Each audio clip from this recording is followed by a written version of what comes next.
Around Dodge City and in the territory on West, there's just one way to handle the killers and the spoilers, and that's with a U.S. Marshal and the smell of gun smoke.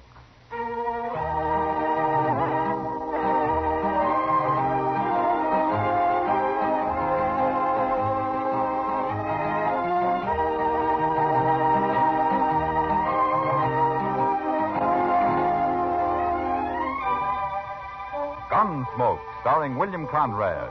The transcribed story of the violence that moved west with young America. The story of a man who moved with it. Matt Dillon, United States Marshal.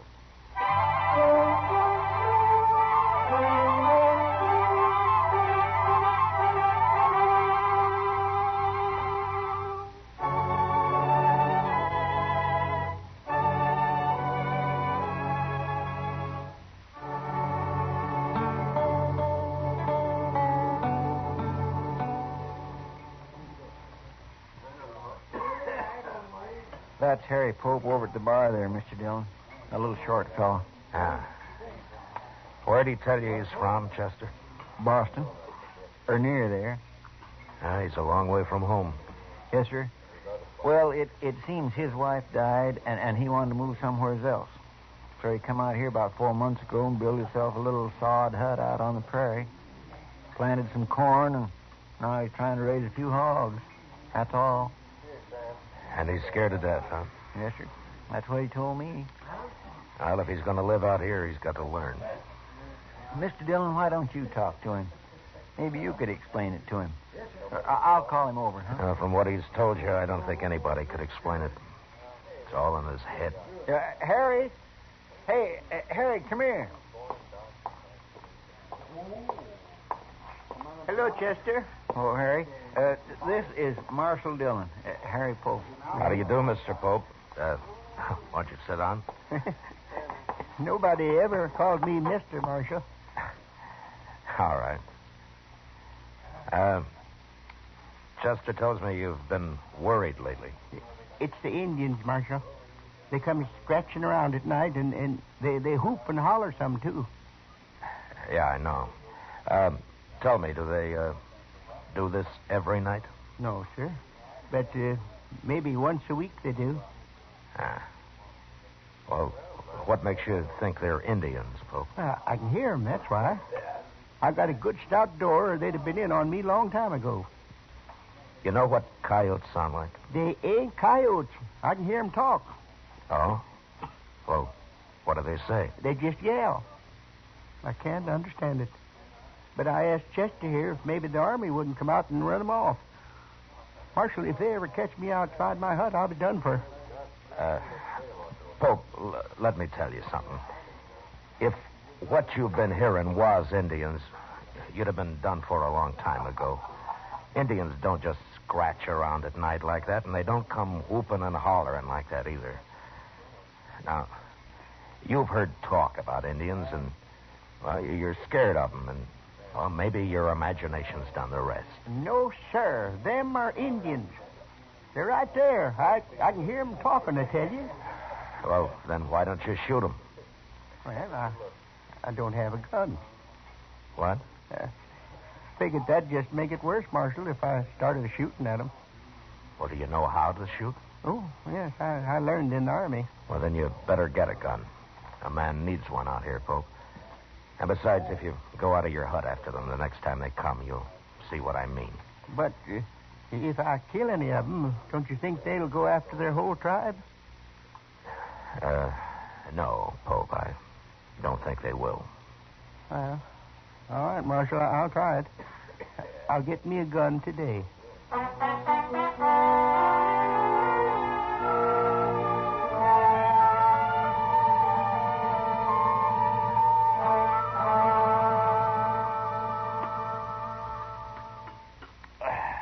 Oh, say, that was good. I was hungry. Oh, and I nearly forgot, Matt. Chester said not to wait for him. He'd have supper later. Oh, what's he doing, Doc? He's talking Talking? to a girl, Matt, and a pretty girl.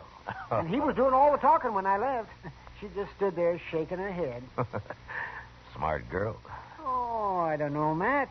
Chester's young yet. He may not be real handsome, but At least he's not old and mean. Did you ever try to borrow $1 from him, Doc? Yeah, and I did, too. Of course, I had to pay him back $1 and a dime the next day. But it was easy. I didn't have to lift a finger. He came right up to my office after it. Yeah, I know. He's got about 8 of my dimes. Well, he's smart, that's all. Marshal Dillon. Oh, hello, Honeyman. You know Doc Adams here, Ned Honeyman. Sure. Oh, how do you do? How do you do? Sit down. Yeah. Bad news, Marshal. Oh? You know that new feller, that Harry Pope? Yeah, I met him a couple of days ago. I'm going to meet him again, Marshal. Now, what do you mean? He killed Joe Carter last night. What? Carter's worked for me a long time. One of the best friends I ever had. They buried him this morning. Well, where did this happen? Did they have a fight? Pope shot him in cold blood, that's all. Out near that hut of his. Blasted Easterner. I'm looking forward to seeing him hung. Were you there, Honeyman? No. Then how do you know Pope shot him? Well, Earl Brandt was there. He brought Joe's body back to the ranch. Brandt works for you, too, doesn't he? Yeah, not so long as Joe. Oh, tell me what happened. I did. Pope murdered Joe Carter. They was riding by that dirty little sodbuster's hut last night. He come out and he shot Joe and he killed him. Well, maybe it was a mistake, honey. Oh, you don't kill men by mistake, Marshal. Well, now you going to arrest him? I'll ride out first thing in the morning. He might run. No, he won't run. He wouldn't know how. Yeah, I guess that's right. Okay, Marshal.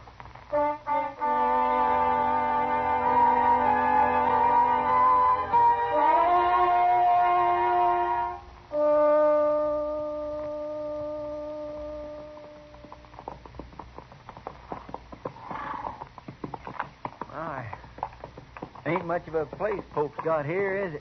Well, he's only had a few months, Chester. Yeah. Besides, he's new to this country. There he is, over by the hog pen. Oh, yeah.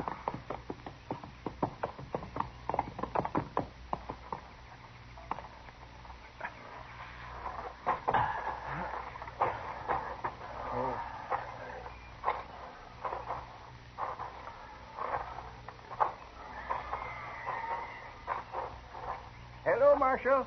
Chester. Oh, Harry. Pope? Yeah, Marshal. They was back again, all right. Night before last. Who was, Pope? Them Indians. But I came outside and shot at them, like you said, and they rode off. I just hope the whole tribe don't come out after me now. Pope, how many Indians were there? It's just 2. That's all I saw, anyway. You say you shot at them. Did you hit them? Well, I couldn't tell. It was too dark. I tried to, though. Well, tell me what happened, Pope. Well, sir, I heard him just like before. So I got my gun and I loaded it. Then I yelled at them. I don't know if they heard me, but they put a couple of shots into my hut there. Then I opened the door just a little bit, and I heard one of them riding off right over that way. I took a couple of shots at him, and then the other one started shooting at me from somewhere, so I ducked inside again and waited. But they didn't come back. At least not yet, they ain't. No. I sure hope you're right about them not bringing the whole tribe, Marshal. Pope, those weren't Indians. Oh, Marshal, why do you keep saying that? I know better. They were 2 men who worked for Ned Honeyman, and one of them, Joe Carter, you killed. What? Earl Brandt was the other man. He took Carter's body back to the Honeyman Ranch. He did? I'm afraid you made a bad mistake, Pope. Oh, but how do you know about this, Marshal? Ned Honeyman told me. He could be lying. Honeyman has his faults, but lying isn't one of them. Then you believe I killed that man? It looks that way. Well, I don't know what to say, Marshal. Pope, has there been any trouble between you and these men? Oh, no, sir. No, I hardly know them. They've ridden by a few times, that's all, but I wouldn't have shot at them if I'd known who they was. Except it couldn't have been them. They were shooting at my hut first. Oh, it just don't make any sense at all. I think he's telling the truth, Mr. Dillon. You going to arrest me, Marshal? Well, the Indians that you've been hearing around your place don't exist, Pope. Indians just don't act that way. And well, I believe you think you've been hearing them. Maybe it's getting worse with you. And so the other night you heard those men riding by, and well, you just started shooting. You think I'm crazy, don't you?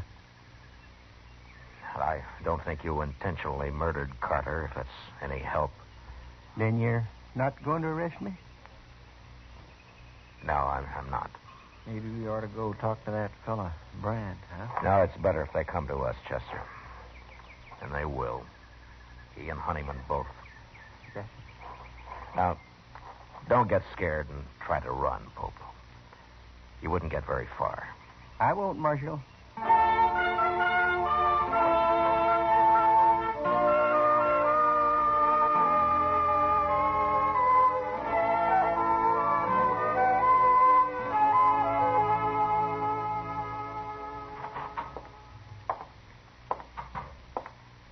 Morning, Mr. Dillon. Morning, Chester. You were right. They're in town already. I saw them on the way here. Oh, good. I think Brandt knows something he hasn't told Honeyman, Chester. Maybe we can get it out of him. I hope so. I sure do feel sorry for that poor little fellow, Pope, even if he is crazy. I'm not so sure he's crazy. But anyway, we'll soon find out. Yes, sir. Here they are. Good morning, Marshal. Good morning, Chester. Ned? Morning, Mr. Honeyman. This here's Earl Brand I brought with me. Hi. How do, Earl. Mr. Brand? Marshal, I figured you'd want Brandt's report from the tribe. Me and Carter was good friends. I aimed to see that Yankee sodbuster hung. All right, Brandt. Tell me about it. Nothing to it, Marshal. Me and Carter was riding past his place. He come out and started shooting at us. He killed Carter, and I took a couple of shots at him and drove him back inside that hut of his, and I packed Carter onto the ranch. Will you swear to that in court, Oh, Brandt? of course he will. Well, why shouldn't I, Marshal? That little murderer been telling you something else? Yeah? He thought he was shooting at Indians. What? Oh, that miserable Now, dog. you weren't there, Honeyman. How do you know what happened? Well, Brandt told me what happened. Who else would have shot Carter? Brandt, why do you think Pope shot at you? I don't know, Marshal. He's crazy, I guess. Is that all? Well, that's enough, isn't it, Marshal? Look, he killed Joe Carter. Now, what difference it makes? The difference between murder and something else, Honeyman. Well, bring him in here and ask him. Now, beat the truth out of him if he lies. He isn't here. You what? I didn't arrest him. Well, why not, Marshal? He said he thought they were Indians, and I believe him. You mean you ain't going to arrest him at all? Not until I find out what this is all about.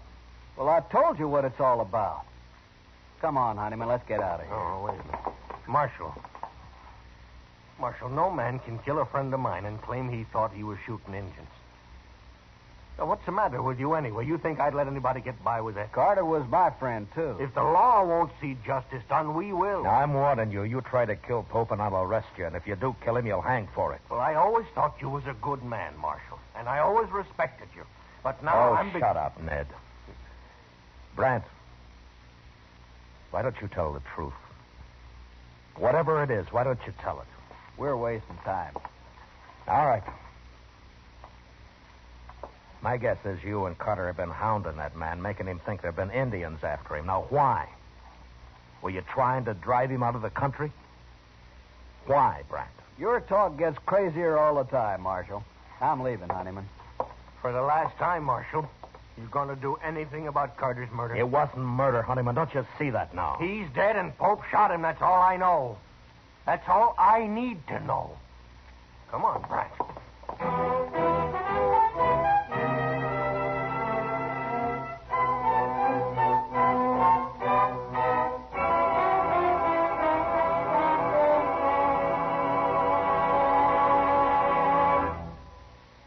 return for the second act of Gunsmoke in just a moment. But first, tomorrow night, man your armchair action stations and join Dick Powell as Richard Diamond, private detective. There's danger in Dick Diamond's fist, dynamite to blast him through sudden lethal moments in his investigations. When he starts closing in, his enemies fight deadly and dirty. But nothing stops Richard Diamond, private detective. Hear him again tomorrow night on most of these same CBS radio stations. Now the second act of Gunsmoke.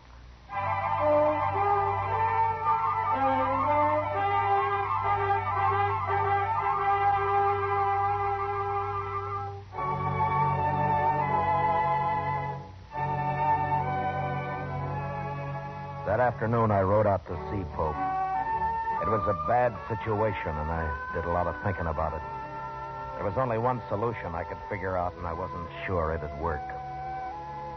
I found Pope weeding the few miserable rows of corn he'd planted out in front of the small bluff against which he had his pig pens and his hut built.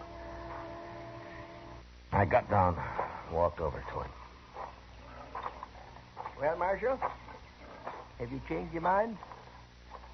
No, I haven't. Good. Look, Pope, I don't know why they did it, but Carter and Brandt were the Indians you thought you heard. They were trying to scare you for some reason. I know. What? Well, I've been thinking a lot about what you said, Marshal. And I figure you know what Indians are like and that you wasn't lying to me.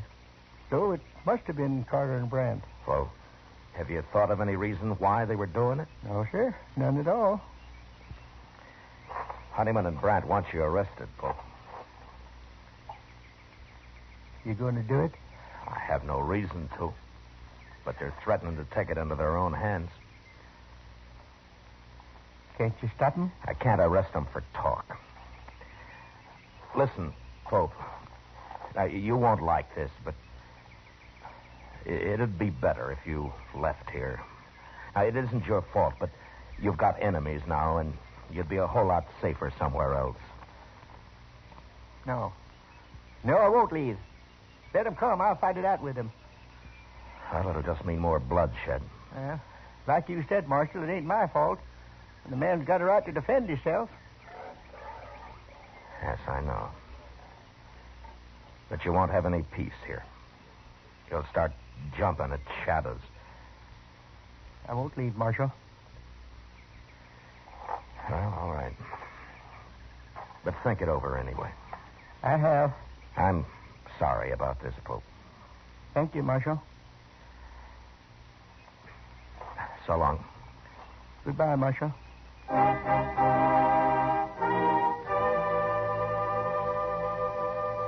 Pope went back to weeding his corn, and I rode off past his little hut and around the narrow bluff he'd built it against. I'd gone maybe half a mile beyond when I heard 2 rifle shots behind me. I turned and raced back to the bottom edge of the bluff where I dismounted and walked up to where I could see around it. And just then I heard a horse coming along the trail, and I stepped back and waited. Whoever it was would pass within a few feet of me.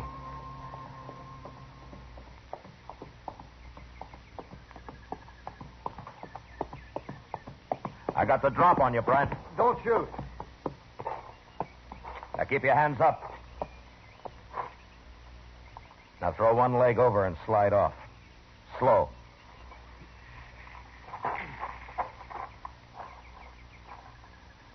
How long you been here, Marshal?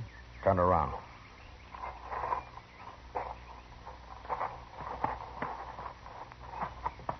All right, you can put your hands down. I might as well tell you, Marshal. I just shot that Yankee sodbuster. Well, that's something to be real proud of, Brent. He killed a friend of mine. Pope meant no harm to either one of you. What were you trying to do to him, you and Carter? We were just having a little fun, that's all. Fun. There's no use lying now, Marshal. There never was. Well, we'd have a drink or two and ride over now and then, give him a few war whoops. He'd just sit in his hut and shake. One night I sneaked up the door. I could even hear him crying inside. He was sure scared that time. Now, that must have been a lot of fun. Not as much as next day when we'd ride back and hear all about how the Indians were after him. I even wanted the army to come out and run him off. I know. been all right if he hadn't gone and bought himself a gun. I advised him to. You did. I'm sorry if I spoiled your fun, Brent. Carter's dead because of you. Does Honeyman know about this? I told him I was going to get Pope, is all. And he agreed? He just said he sure hoped somebody'd get him. All right, Brent, let's go bury him. I ain't going to bury him. Let him rot. You'll bury him. Or I'll bury both of you. Now, you take your choice. Do you mean that, Marshal? Get moving. Sure.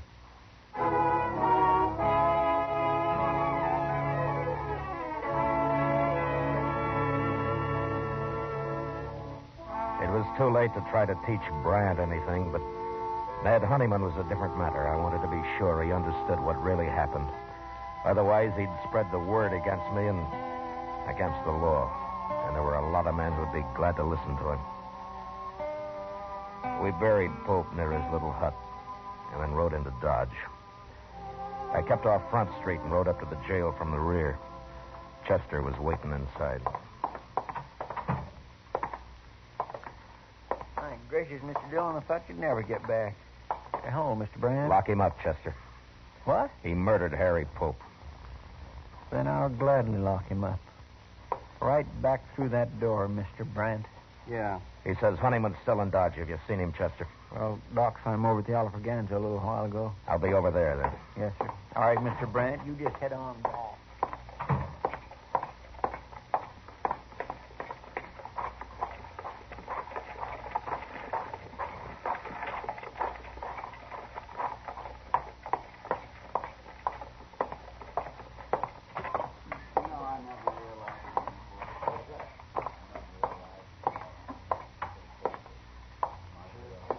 Hello, Honeyman.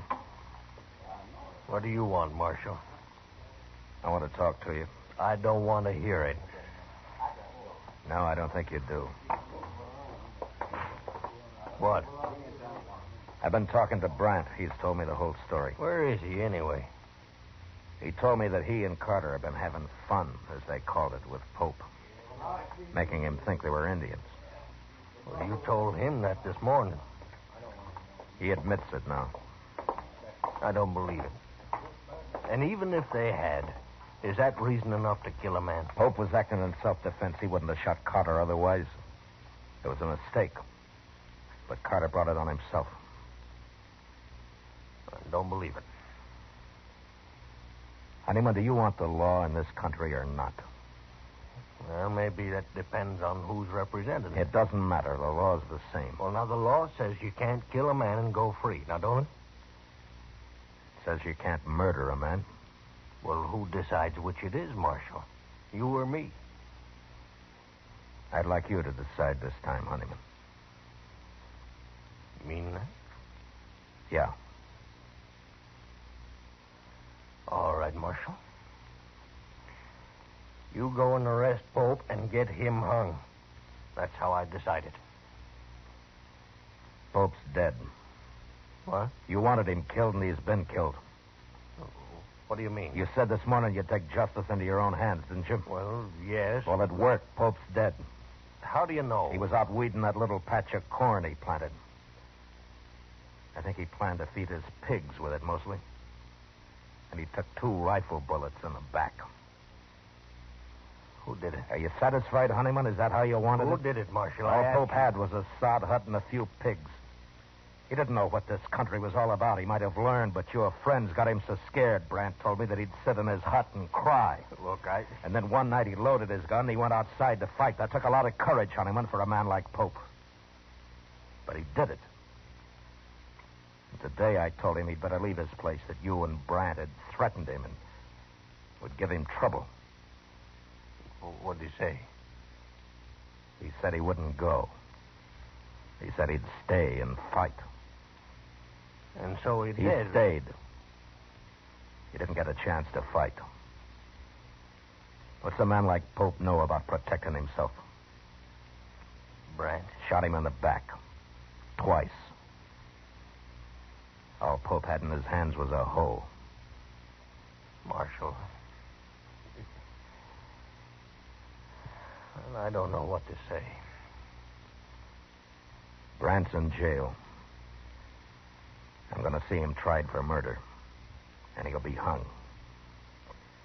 Yeah, but I guess I'm just as guilty as he is. You could have stopped it.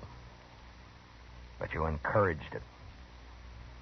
You wanted justice done, Honeyman, and fast. Well, I didn't understand. You didn't take time to. The law was too slow for you. I'm not very proud of what's happened. The law's new out here, Honeyman, and sometimes I think the only time people want it's when it seems to act the way they would act themselves if there weren't any law. But it won't work that way. According to the law, you're right or you're wrong. You're guilty or not guilty. People out here have had a hard time accepting that. But there won't be much law till they do. And men like Pope will go on dying, no matter how many Brants get hung for it. Marshal, would it help? Would it help the law if I get up in court and take my share of the blame for this? Yeah. Yeah, Honeyman, it'd help. Well, I'll do it. Good. I'd be proud to buy you a drink, Honeyman. Oh, sure, Marshal. I thank you. Sam, set out 2 glasses.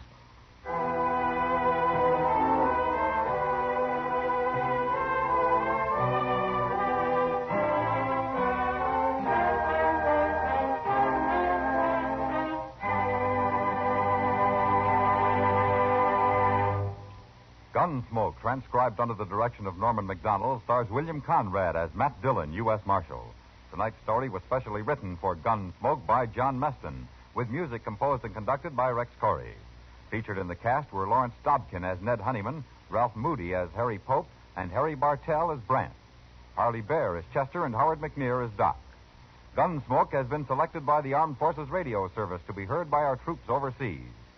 Join us again next week as Matt Dillon, U.S. Marshal, fights to bring law and order out of the wild violence of the West in Gunsmoke. Moliere wrote a delightful comedy about a man who was not a doctor, but whose wife kept telling everybody he was a physician in spite of himself. Hear it this Monday night when most of these same stations present the Summer Theater with screen actor Robert Young in the starring role. And remember, for suspense all summer, hear Crime Classics Mondays on the CBS Radio Network.